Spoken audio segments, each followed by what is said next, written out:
Olá, pessoal do Emancipa Moc, sejam bem-vindos todos, todas e todes. Eu sou o professor Lucas Carvalho, sou professor do curso de Artes Visuais da Unimontes e o Igor me convidou para vir aqui falar para vocês sobre informação e desinformação nas redes sociais. Eu gostaria muito que a gente tivesse essa aula de uma maneira síncrona e até se as condições sanitárias permitissem de maneira presencial, para eu poder ouvir vocês, tirar as dúvidas, a gente compartilhar informações, ver se vocês estão entendendo os conceitos que eu vou passar para vocês, mas eu vou tentar ser o mais claro possível e se eu não conseguir, a gente arruma outro jeito depois, né? A gente marca alguma forma de encontro que seja virtual, e aí a gente diminui as dúvidas que porventura possam aparecer. De qualquer forma, para a gente abordar esse tema, que é um tema complexo, eu vou trazer aqui conceitos de uma área que chama ciência da informação. Essa área tem o objetivo justamente de entender o que é informação, como a informação é gerenciada, compartilhada, armazenada e etc. É claro que eu vou trazer também conceitos da filosofia e um pouco também da minha área, que é a área específica de artes. Então vamos lá. Para a gente falar de informação, nós precisamos, é claro, definir o que é informação, o que a gente entende como informação. De uma maneira genérica, a gente acha que sabe o que é informação, mas é bom a gente ter um conceito específico de informação para a gente ter um referencial a partir do qual a gente localizar o que é a desinformação. Então, para a gente entender o que é a desinformação, obviamente a gente precisa entender o que a gente considera ser informação. Para isso, eu trouxe, em primeiro lugar, é claro, a etimologia da palavra e como ela é entendida no dicionário. E depois disso, a gente vai para conceitos mais específicos da teoria da informação. Então, informação é uma palavra que vem de que tem sua origem em duas palavras do latim. In, que é em, e forma, que é justamente da forma. Então, a ideia de informação é da forma, que também pode ser extrapolada para fazer, fabricar e etc., né? Da forma alguma coisa. No dicionário, a gente encontra uma definição que está mais próxima do que a gente entende genericamente como informação. Então, a gente tem ato ou efeito de informar-se, conjunto de conhecimentos acumulados sobre certo tema por meio de pesquisa ou instrução. Isso é super importante, porque nós vamos ver que o entendimento de informação que nós vamos dar está imediatamente atrelado à ideia de conhecimento, tá? Explicação ou esclarecimento de um conhecimento, produto ou juízo, comunicação. Então, aí já temos outra questão que nós vamos abordar, que é a parte da comunicação. Nem toda informação é comunicada. Então, a gente tem que traçar uma diferenciação, porque quando a gente está falando de desinformação nas redes sociais, nós estamos falando, na verdade, de uma comunicação de uma desinformação. Então, a gente vai entender o que é informação e qual que é a parcela da comunicação na informação, qual a relação entre informação e comunicação. E depois nós temos uma quarta definição, que é notícia trazida ao conhecimento do público por meios de comunicação, que é talvez a forma mais imediata que nós temos de informação, né? Que é essa ideia de uma informação factual atrelada ao sentido jornalístico, né? Pois bem, nós vimos as definições do dicionário de informação. Agora eu quero trazer para vocês alguns conceitos mais específicos com os quais nós vamos trabalhar para entender o que é a desinformação, né? Então, o primeiro conceito é a ideia de informação como aproximação para com um conteúdo verdadeiro. Então, a ideia de que a informação tem uma aproximação da verdade, tem uma aproximação do fato. E aí eu também coloco ela como pressuposição de autenticidade. Por quê? Porque nem sempre nós estamos falando de uma verdade que é atestada, comprovada, nós estamos falando, às vezes, de pressuposições teóricas. Então, por exemplo, quando alguém traz um conceito para determinado campo, e esse conceito ainda não foi averiguado, não passou por algum processo de definição de sua veracidade, essa pessoa está promovendo uma hipótese, mas ela acredita que essa hipótese é autêntica. Então, tem coisas que até hoje a gente não consegue comprovar, mas a pessoa colocou essa hipótese como algo autêntico e válido para o campo dela.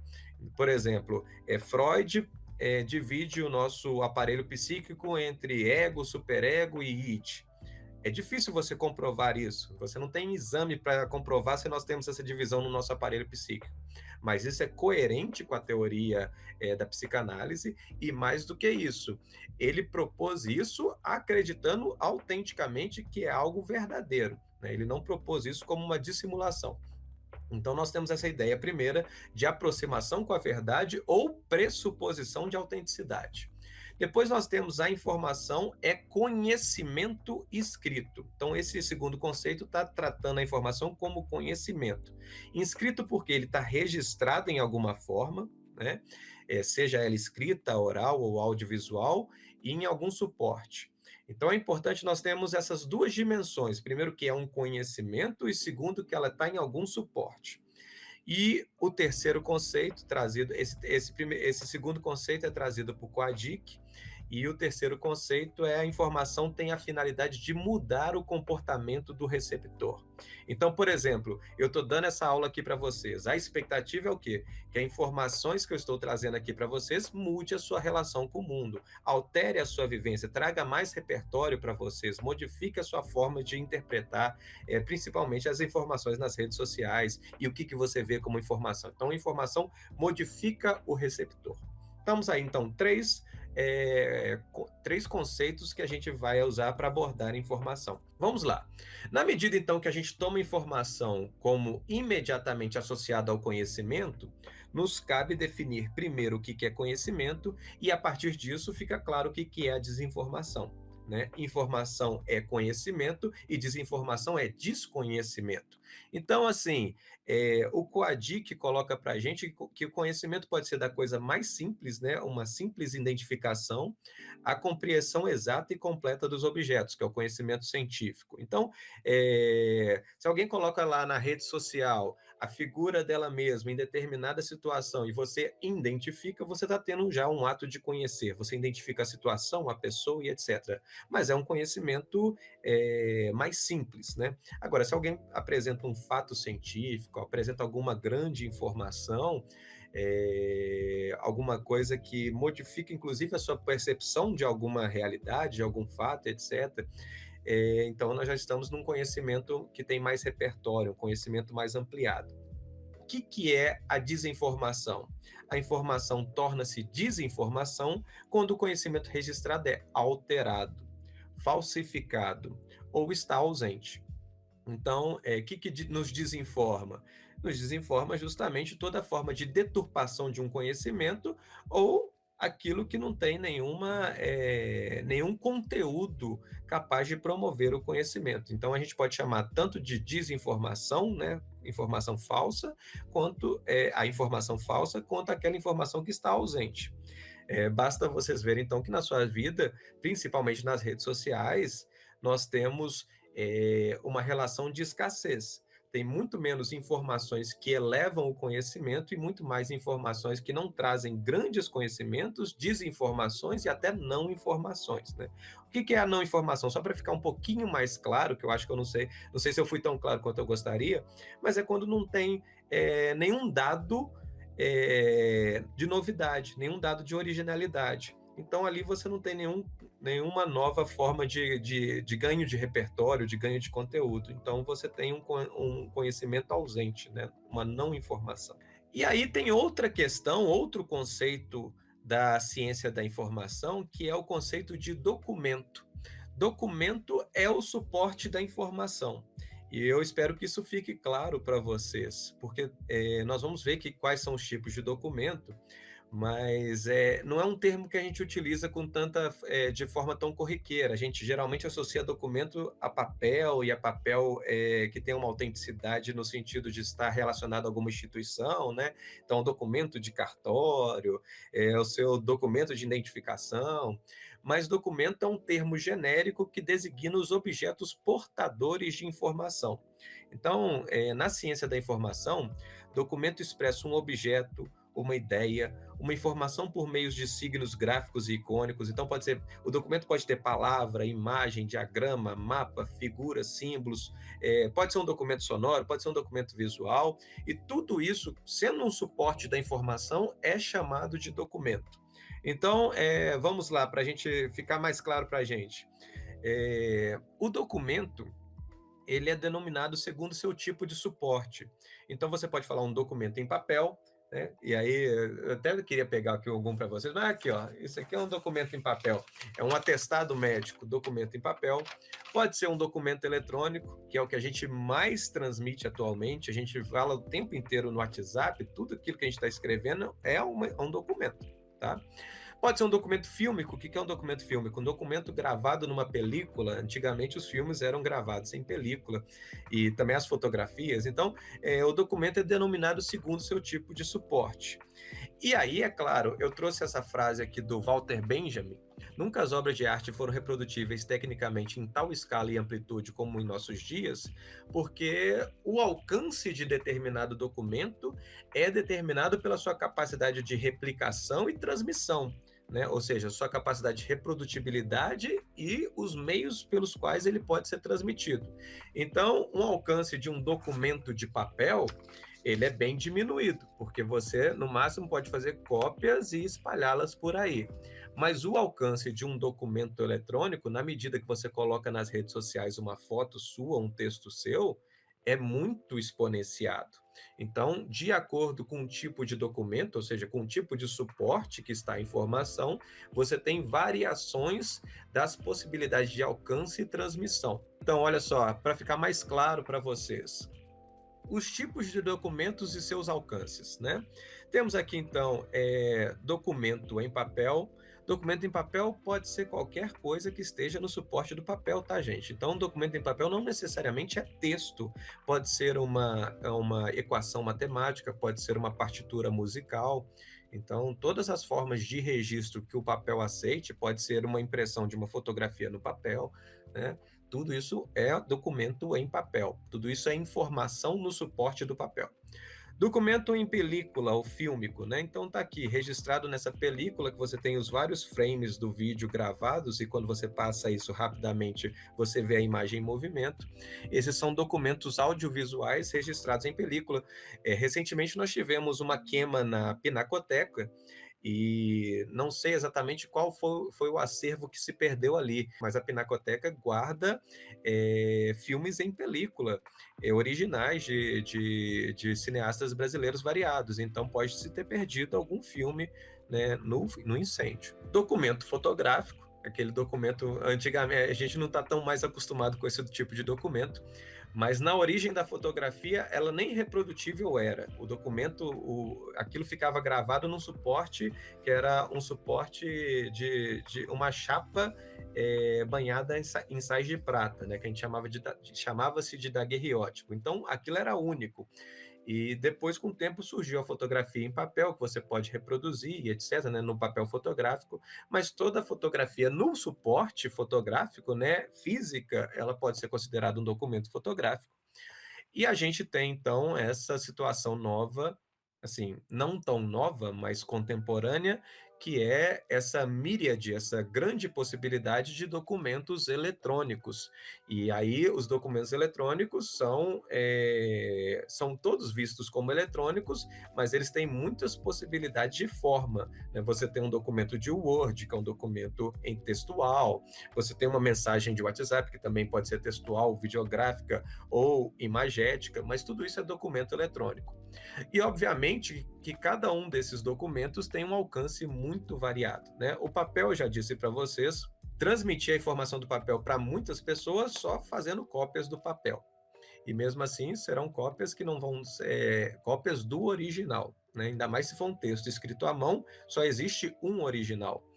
No caso dos filmes, você pode fazer replicações da película, né? Você pode reproduzir a película e isso vai ser distribuído, mas também o alcance é menor. Fotografia, no sentido fotografia física, você também faz reproduções da fotografia e pode distribuir, mas também tem um alcance menor. Agora, documento eletrônico, ele tem algumas características muito particulares. Primeiro é o alcance a partir da internet. Você consegue colocar um documento e ele está imediatamente disponível para milhões de pessoas. E segundo, é não ter um original. O documento online não existe o original, porque toda cópia é exatamente igual à outra, são cópias de bytes, né? E aí, quando você faz a replicação do arquivo, como quando você copia e cola, você cria um arquivo exatamente igual ao primeiro, e não tem original. E quanto mais você compartilha na internet, você tem um grande alcance para esses arquivos em pouco espaço de tempo. Então, esses documentos têm grande alcance em pouco espaço de tempo na nossa contemporaneidade nas redes sociais. Bom, aí entra então a grande questão para nós. Estamos produzindo e compartilhando informações ou desinformações, né? Quanto mais se aumenta a eficiência para produzir conteúdos de qualquer ordem e transmitir seus dados, mais se facilita o processo de circulação de documentos. Foi o que eu acabei de falar. Então, você tem hoje redes sociais que permitem cada pessoa que é usuário da rede, compartilhar inúmeras informações em tempo real e chegar a inúmeras pessoas em tempo real. A questão é, são esses documentos informacionais, desinformacionais ou não informacionais? E aí até já comecei a dar uma resposta para vocês lá atrás, né, que eu, na minha percepção, vejo como uma pequena fração de documentos informacionais, uma fração até considerável de desinformacionais e uma fração que eu consideraria muito maior de não informacionais. Essa ideia de não informacional, ela é relativa, tá, gente? Então, o que isso quer dizer? Quer dizer que todo documento tem algum conteúdo informativo, mas nós vamos ver isso mais para frente. Quanto menos original, quanto mais previsível, menos informativo. E o que as pessoas fazem? As pessoas muitas vezes compartilham as fotos iguais, às vezes reproduzindo poses iguais. Você já vê, a pessoa já sabe que você vai chegar naquele profile dela e vai ter exatamente um conjunto de fotos iguais. Então, elas são cada vez menos informacionais, né? É uma sequência. A primeira foto tinha um conteúdo informacional, ainda assim já era pequeno, mas quanto mais fotos iguais, menos informacionais, porque quanto mais fotos iguais, mais redundantes, né? Mais previsíveis. Bom, e essa questão ela é grande, por quê? Porque a desinformação, ela é vista como informação. Então, para as pessoas que acreditam no conteúdo, ela é uma informação. A desinformação, para ficar mais claro para vocês, atua como informação para inúmeros receptores, para inúmeras pessoas. As pessoas que tomam a desinformação como factual, como verdadeira, como forma de conhecimento, que tomam e a desinformação modifica os seus comportamentos, eles estão lendo a desinformação como informação. Então, essa é uma questão nossa, uma questão ética nossa. O que fazer diante dessa realidade em que objetos desinformacionais ou documentos desinformacionais são lidos como informativos por muitas pessoas, né? Acho que ficou claro, acho que dá para entender. Bom, para a gente entender ainda mais o que é uma informação, a informação ela é codificada como uma mensagem. E aí a gente precisa definir exatamente o que é uma mensagem, né? Então vamos lá. A informação constrói-se como uma mensagem e, portanto, é feita em algum código. Pode ser letra, número, imagem, som. A gente já viu isso também anteriormente, né? A informação não é somente textual, a informação não é somente visual, a informação pode ser qualquer meio significativo que atue na nossa percepção, que seja codificado de uma forma que a gente tenha um entendimento perceptivo daquele conteúdo. Então, assim, acho que até ficou mais difícil falando isso, mas por quê? Porque um som pode ser tanto um som de fala quanto um som musical, ou um som de um animal, mas tudo isso que a gente pode entender e codificar como um significado pode ser entendido como informação, tá? Então, a informação é feita em algum código com a intenção de registro e comunicação. Quando fala-se intenção de comunicação, essa intenção ela pode não estar explícita, mas toda informação, na medida que ela está registrada, tem alguma ideia de que isso vai ser comunicado, nem que seja para a própria pessoa. Então, por exemplo, eu faço lá meu diário, eu não quero que ninguém mais leia meu diário, mas o diário eu tenho pelo menos o objetivo que ele comunique comigo mesmo. Então, é difícil você entender a informação desvinculada de alguma forma de comunicação. Alguma noção de comunicação deve ter, tá? Por isso está escrito aí, essa comunicação não é necessariamente uma objetiva e direcionada com audiência prevista, tá? Mas existe alguma ideia. E hoje em dia, mais do que tudo, quando a gente está falando de redes sociais, nós estamos falando de comunicação já, tá? Porque não tem divisão. Toda vez que você posta algo nas redes sociais, você já está pressupondo alguma comunicação com alguém. A ideia das redes sociais já é a previsibilidade da comunicação, né? Uma noção de comunicação associada ao que você vai colocar lá. Mas aí então, se a gente está entendendo informação como mensagem, quais são os componentes de uma mensagem? Nós vamos pegar aqui então o que Neto fala, né? E o Neto está falando a partir de outro teórico que é o Moles. Neto fala que a mensagem, a partir de Moles, né? A mensagem é um grupo ordenado de elementos da percepção, extraídos de um repertório e reunidos numa determinada estrutura. Quando fala assim, parece muito complicado, né? É uma frase complexa, né? A mensagem é um grupo ordenado de elementos da percepção, extraídos de um repertório e reunidos numa determinada estrutura. Mas aí, então, nós temos nessa frase complexa já 3 elementos da mensagem, que é, primeiro, ordenação, segundo, repertório e terceiro, estrutura. Eu vou dissecar esses elementos para vocês e acho que vai ficar um pouquinho mais fácil de entender. O que é a tal da ordenação? Alguma ordem é necessária quando se pretende organizar os dados numa informação. Então, se eu viesse aqui para vocês e começasse a falar, olha, informação, sol,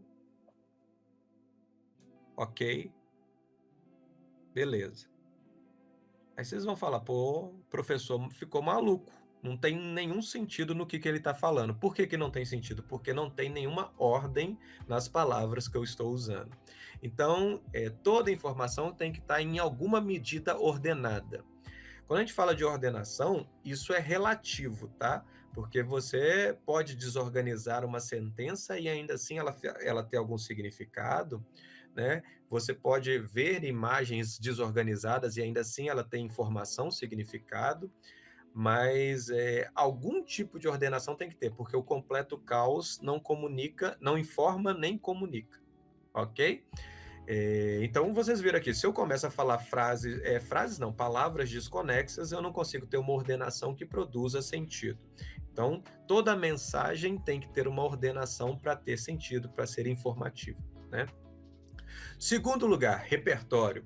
Repertório, ele chama aqui de vocabulário, estoque de signos conhecidos e utilizados por um indivíduo. Todos nós entendemos e nos comunicamos em português. Isso é um repertório que nós temos. Mas vocês têm vários tipos de repertório. Vocês têm repertório de músicas que vocês ouviram, vocês têm repertório de sons que vocês conhecem, vocês têm repertório da matemática, das contas e dos signos matemáticos e da forma de produzir igualdade de valores na matemática e multiplicações, adições e funções, etc. E tal. Vocês têm repertório de valores que vocês tenham. Vocês chegam e vocês veem, por exemplo, um F e um quadrado azul e um F branco. Vocês já sabem o que aquilo significa. Isso é um repertório, né, de determinado signo. Então, vocês têm diversos repertórios e esses repertórios são usados para organizar mensagens. Então, eu posso organizar uma mensagem dentro de uma música, posso organizar uma mensagem dentro de uma imagem, posso organizar uma mensagem num texto, e posso organizar uma mensagem na matemática, e tudo vai depender do meu repertório. Quanto mais amplo o meu repertório, mais possibilidades eu tenho de compreender mensagens e de transmitir mensagens. Então, o repertório pode ser muita coisa, e aí eu trouxe até esse exemplo aqui que eu acho que fica mais fácil. Minha avó, ela é professora de português, né? Então, se eu chegar para minha avó, se tem uma coisa que ela conhece, é a língua portuguesa. Ela conhece palavras, ela conhece as regras linguísticas, né, as regras da nossa língua, etc.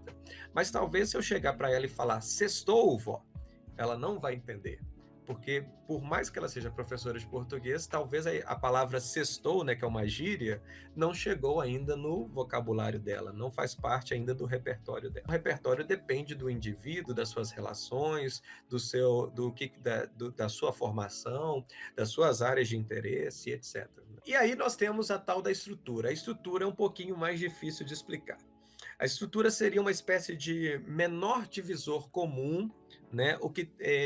Os elementos de semelhança de mensagens diferentes, né?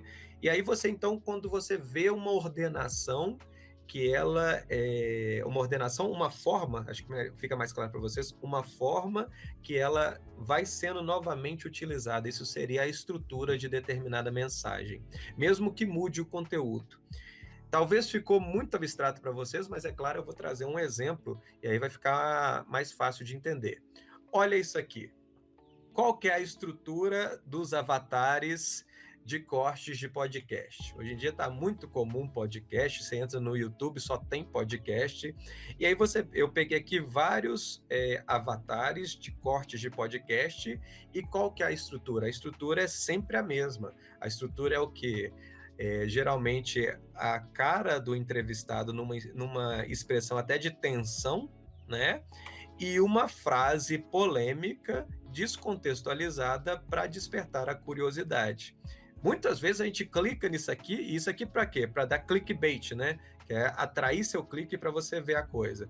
Muitas vezes a gente clica e descobre que essa frase polêmica não tem nada a ver, ela não é tão polêmica assim, a pessoa está falando dentro de um raciocínio, mas o que eles fazem? Eles botam uma frase de impacto, junto com a cara tensa da pessoa aqui, e você fica doido para ver. Isso é o quê? A estrutura.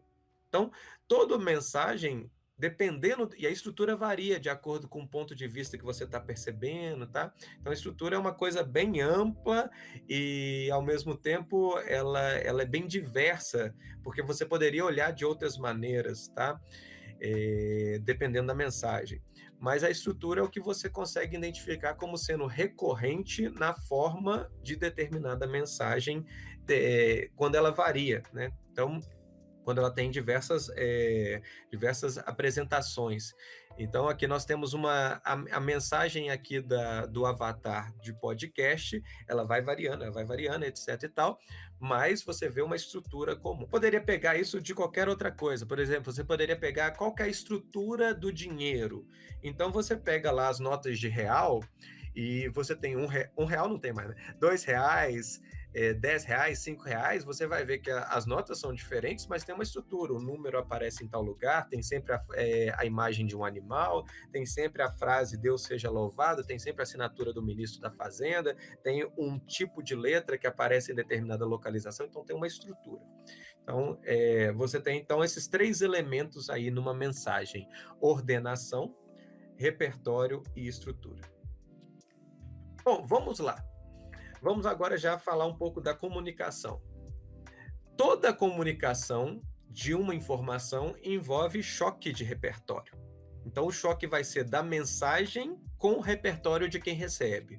E aqui, então, esse momento aqui é o exemplo melhor que nós temos, porque eu estou falando uma coisa para vocês, estou trazendo um conteúdo para vocês, e vocês, então, com o seu repertório, estão entendendo e interpretando esse conteúdo.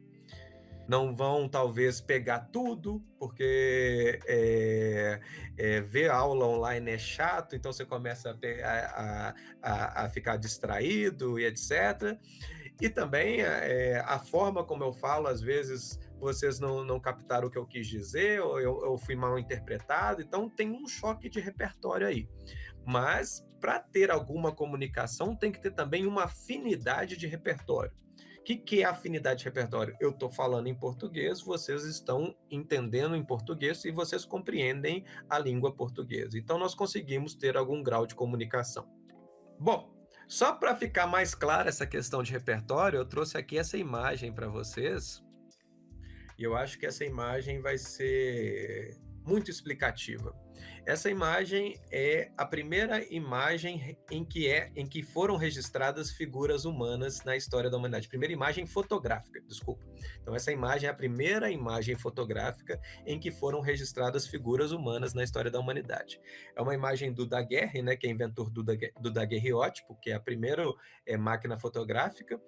Ele chama Louis Daguerre, né, Louis Daguerre, e essa imagem é de 1838 ou 39, chamada Boulevard do Tempo. Ele tirou uma foto da janela do ateliê dele, das ruas de Paris, e aí registrou essa pequena figura aqui, que é a figura de um homem que está tendo seu sapato engraxado. E aqui abaixo, muito embaçado, você consegue ainda também ver o engraxate. Bom, se você mostra essa imagem para mim, que tem um repertório de arte, já conheço essa imagem, inclusive, eu tenho uma leitura dela. Mas se eu mostro essa imagem para quem não tem o mesmo repertório, a leitura vai ser outra. E aí eu vou trazer já uma diferenciação muito clara de repertórios aqui. Antes disso, eu vou falar um pouco sobre os outros elementos. Nós vimos aqui que nós temos ordenação, repertório e estrutura, tá?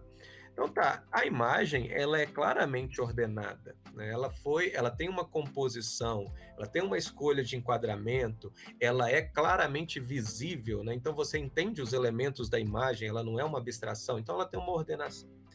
Bom, então tá, eu mostro isso aqui para alguém que não tem o mesmo repertório que eu.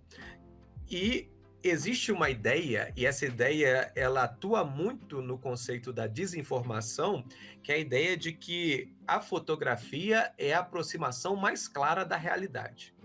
Então, muitas pessoas veem a fotografia como aproximação da verdade da realidade.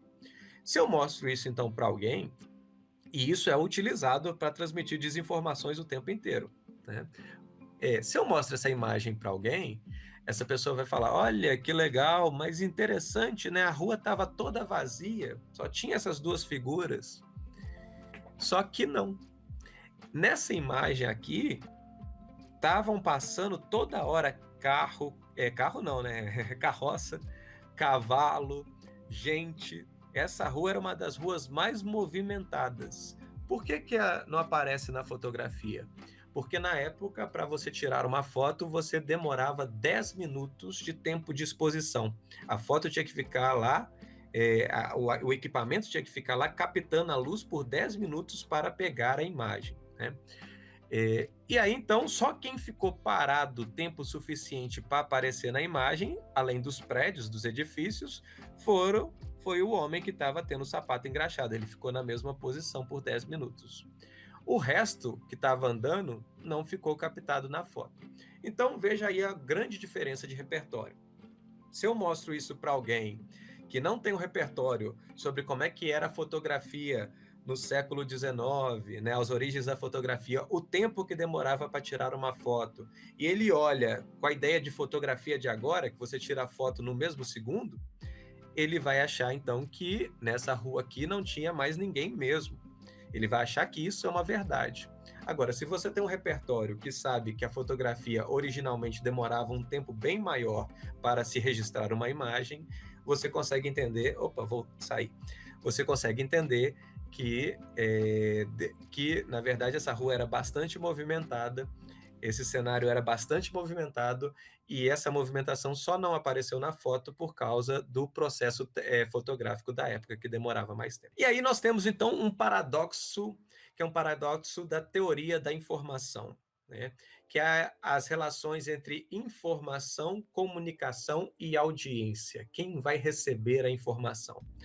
E esse paradoxo consiste do seguinte: quanto maior o repertório, maior as possibilidades de produção de conhecimento e modificação de comportamentos. Então, quanto mais repertório tem determinado documento, mais conhecimento ele tem capacidade de ter inscrito nele, possibilidade de ter inscrito nele, e mais possibilidade de mudar a sua relação com o mundo.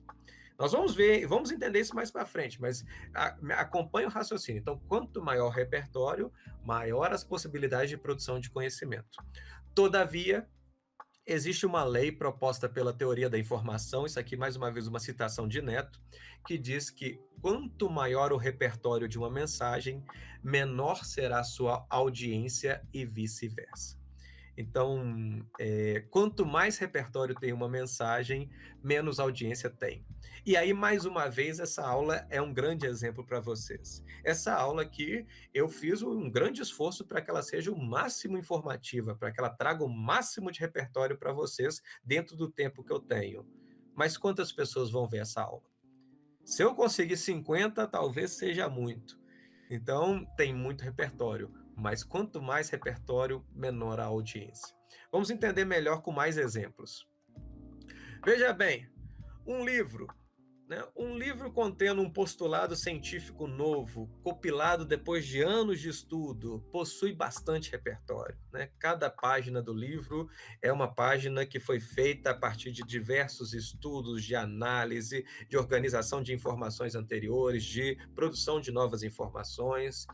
Mas quanto mais específico o campo e seus paradigmas, menor a audiência. Então, quantas pessoas leem um livro científico? Né? Quanto mais específico do campo, menos pessoas leem. Né? Até porque menos pessoas vão ter o repertório para compreender. Se alguém chegar para mim com um livro de física quântica, eu não saco nada de física quântica, com aquelas equações todas lá, eu vou pegar o trem, eu não vou sacar nada. Tem muito repertório, tem muito conhecimento ali, tem muita coisa que poderia ser significante para mim, mas eu não entendo. Aquilo ali é para um grupo pequeno de pessoas que sacam da coisa. Então, quanto mais repertório e mais específico é o repertório, menos gente. E pelo contrário, né? Quanto menor o repertório, quanto menos conhecimento, quanto menos originalidade, quanto mais redundância, mais chega nas pessoas. Então temos aqui um programa de auditório, tem baixo repertório, né? Você vê um programa de auditório, as atrações se repetem. Às vezes, o Faustão, anos que ele passou, não apenas repetindo as atrações, mas repetindo pegadinha, videocassetada, desculpa, videocassetada. Então a pessoa vai lá ver a mesma videocassetada, você vê aquelas fitas da década de 80. Então, nenhum repertório, repetição de alguns quadros, os mesmos famosos vão lá, voltam e tal, aquela coisa, você já sabe exatamente a estrutura do programa, lembrando que a gente falou de estrutura e tal, mas a audiência beira, talvez chegue nos milhões, eu não sei os números de audiência. O que eu posso dizer é que eu sei que um livro, mesmo que não seja um livro muito específico, muitas vezes a maior tiragem que ele vai ter é de 5, 10 mil exemplares para o Brasil. Então, você tem um livro que produziram 10 mil cópias para o Brasil, 15 mil cópias para o Brasil. Brasil, 200, se não me engano, mais de 240 milhões de habitantes já, né? Tem que ficar claro aí que talvez eu esteja errando, mas com certeza mais de 200 milhões de habitantes. E ao mesmo tempo um livro de 15 mil cópias. Enquanto isso, um programa de auditório chega com facilidade na casa de muita gente, e esse programa de auditório, baixíssimo repertório. Então deu para entender? Quanto mais repertório, menor a audiência. Quanto menos repertório, maior a audiência. A partir desses elementos aqui que a gente falou, né, principalmente desses aqui, ordenação, repertório e estrutura, como é que a gente pode pegar aqui e entender uma estratégia de desinformação que tem sido muito usada? Bom, nós temos uma estratégia de desinformação a partir de uma ordenação da desordenação deliberada. Não sei se vai ficar claro, mas ordenação, porque não tem jeito de eu transmitir o conteúdo se não tiver uma ordem. Mas o que é esse conteúdo? Ele é ordenado a partir de uma desordenação deliberada. Então, o que é isso? Imagem alterada, descontextualizada, textos falsos. Então, como é que é a estratégia de desinformação? Desordena, mas ordena a desordenação. Tá? Repertório reduzido, né? Frases e imagens simplificadas, que aí vai chegar em muita gente, conteúdo distorcido, deturpado, contando também com menor repertório por parte do receptor. Porque se o receptor tem maior repertório, ele questiona aquela informação, ele sabe que a informação é falsa, ou ao menos ele vai procurar ver se a informação é verdadeira ou não. Mas aí você tem, então, um repertório reduzido contando que o repertório do receptor também seja reduzido. E muitas vezes buscando atuar em sentimentos primários, né? Então você quer despertar o quê? O ódio, o medo, a repulsa, etc. Nós vamos ver com exemplos daqui a pouquinho, tá? E aí a estrutura, uma estrutura de meme, né? Com imagem e texto, aquela imagem ou falsa ou descontextualizada, o texto simplificado para atuar em sentimentos primários também é reduzido em frases de efeitos e polêmica, e aquela estrutura de meme para ser compartilhada principalmente nos grupos, né, do WhatsApp, nas redes sociais, etc. Tá aí, ó, eu trouxe alguns exemplos de algumas imagens que mais foram compartilhadas no período da eleição de 2018. Essa aqui é uma da Manuela Dávila. Nós já vemos aqui a relação, todas elas, relação de meme, né? Então tem uma foto dela aqui, descontextualizada, a gente não sabe de onde veio, e tem uma frase atribuída a ela: o cristianismo vai desaparecer, vai diminuir e encolher. Nós somos mais populares do que Jesus neste momento. Qual que é o objetivo? Despertar temor, repulsa, sentimento primário nas pessoas conservadoras cristãs, que acham que tem uma noção vaga de que as pessoas de esquerda são combativas completamente à ideia da religião. Então, e aí o que acontece? Essa frase, na verdade, foi dita por John Lennon em 1966 para numa entrevista que ele deu. Então, pegou uma frase do John Lennon, colocou como se fosse da Manuela Dávila e compartilhou para a estrutura de meme, ordenação da desordenação e forma simplificada de mensagem para ser uma mensagem polêmica, uma mensagem de efeito, né, e atuar em sentimentos primários. Essa aqui é outra mais maluca ainda, que foi atribuída ao Haddad, que ele supostamente teria dito que ao completar 5 anos de idade, a criança passa a ser propriedade do Estado. Cabe a nós decidir se o menino será menina e vice-versa. Então você está vendo, atuando com todos os medos do conservadorismo de modo geral, né? A ideia da discussão de gênero, né? A ideia de você acabar com a propriedade privada e também com os direitos sobre as próprias crias, por assim dizer, e que o Estado vai ter tanta ingerência na vida das pessoas que as pessoas que as próprias crianças pertencerão ao Estado. E termina ainda dizendo com essa frase aqui de super efeito, né? Sabemos o que é melhor para as crianças, né? Então, assim, questionando a autoridade paterna, né? A ideia de você ser respeitoso à família, né? De você ter uma obediência aos pais. Então, tudo isso aqui é uma desconstrução de determinados valores para o quê? Para assustar determinadas pessoas com informações que são falsas, porque o Haddad nunca disse isso. Aqui nós temos outra forma, que é uma forma de diminuir algo que aconteceu ou invalidar algo que aconteceu. Houve uma passeata aqui contra Bolsonaro, e aí alguém compartilhou dizendo que a foto da passeada, na verdade, era a imagem do carnaval. Mas, na verdade, o protesto aconteceu e a imagem real do protesto é essa aqui abaixo. Então, utilizando do mesmo local, mas descontextualizando e colocando uma figura de outra época para dizer que o outro lado está falseando a informação. Olha que maluquice. Então, você utiliza uma estratégia de desinformação para dizer que o outro lado que está falsificando a informação. Então, vemos só estrutura de meme, né? Aqui tem outra muito maluca que diz que o Boulos é professor da Universidade de São Paulo, mas que isso é excluído das mídias, as mídias não investigam, e o Boulos não tem nada a ver. O Boulos, na verdade, ele fez, se não me engano, mestrado na USP, ele teve um vínculo de mestrado e deu algumas aulas como professor convidado, mas ele não é professor efetivo da USP. E aí eles colocam essa mensagem, também, novamente, a estrutura de meme, e aqui, obviamente, está atuando naquelas pessoas que se dizem patriotas e contra a corrupção e que acham e que têm uma noção, né, errônea de que o Estado é inchado de pessoas que mamam nas tetas do Estado e que não trabalham.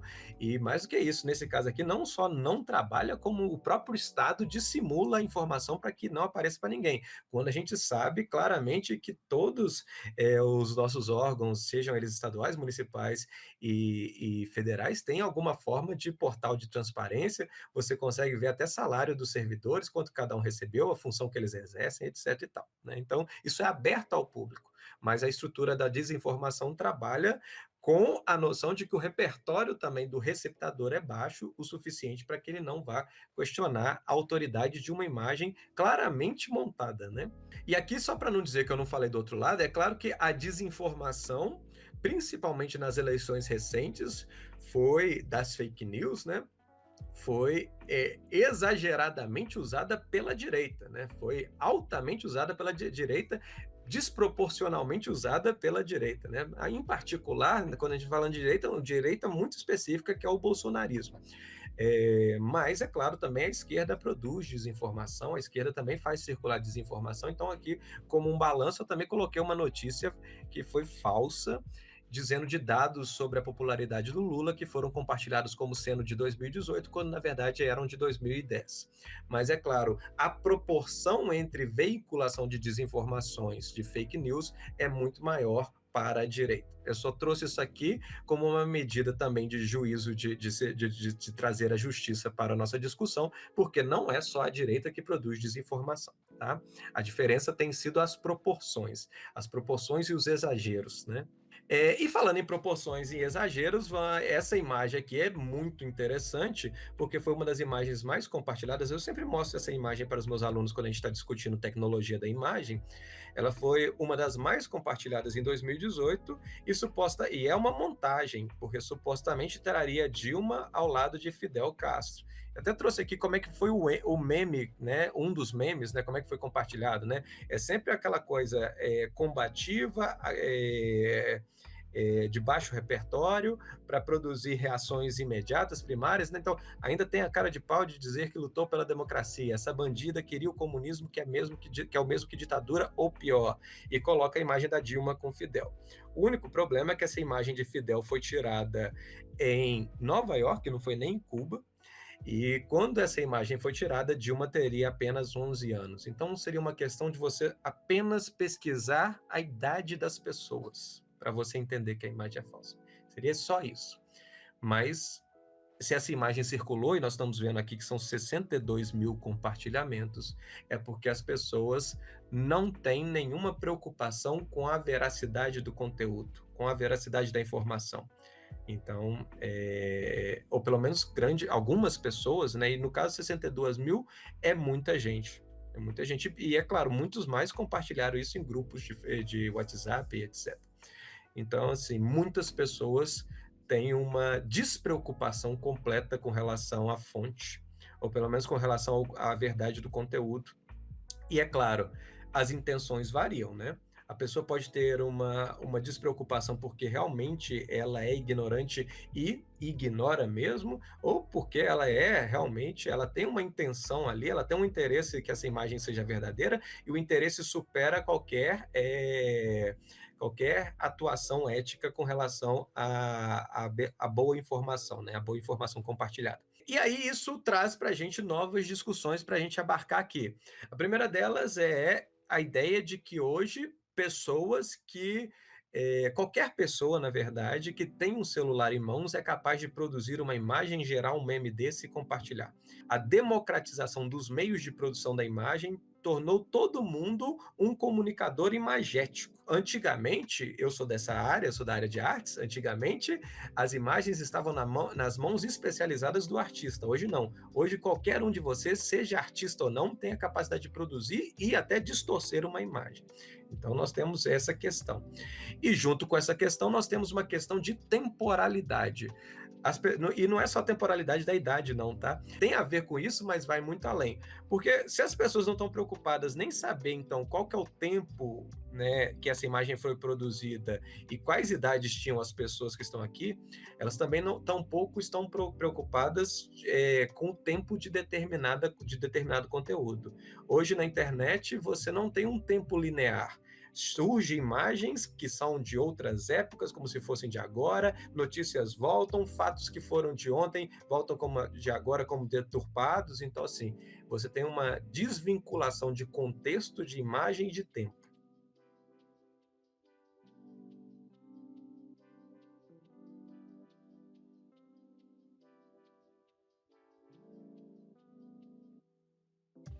Oi, gente. Então, para quem não me conhece, meu nome é Maria Clara.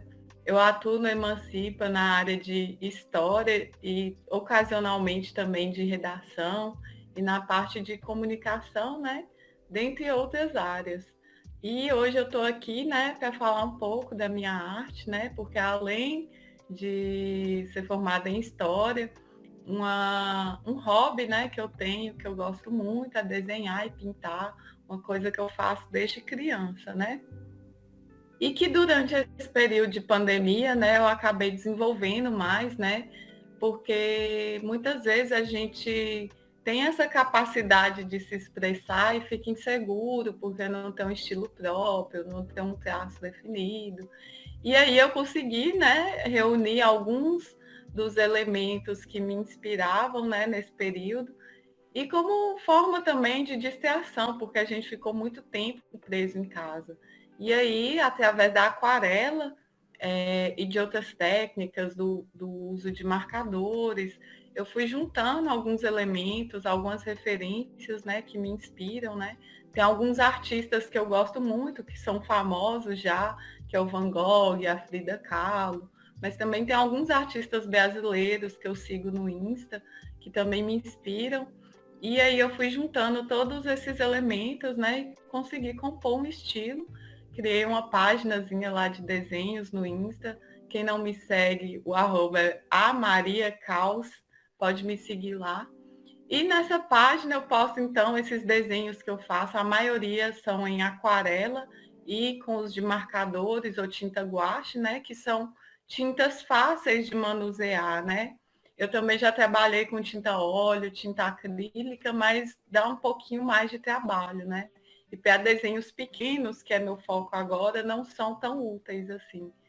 E aí, nesses desenhos, né, eu busco expressar mais coisas ligadas ao universo feminino, associar com botânica, com a natureza, né? Também com a astronomia, que são coisas que me atraem muito, assim.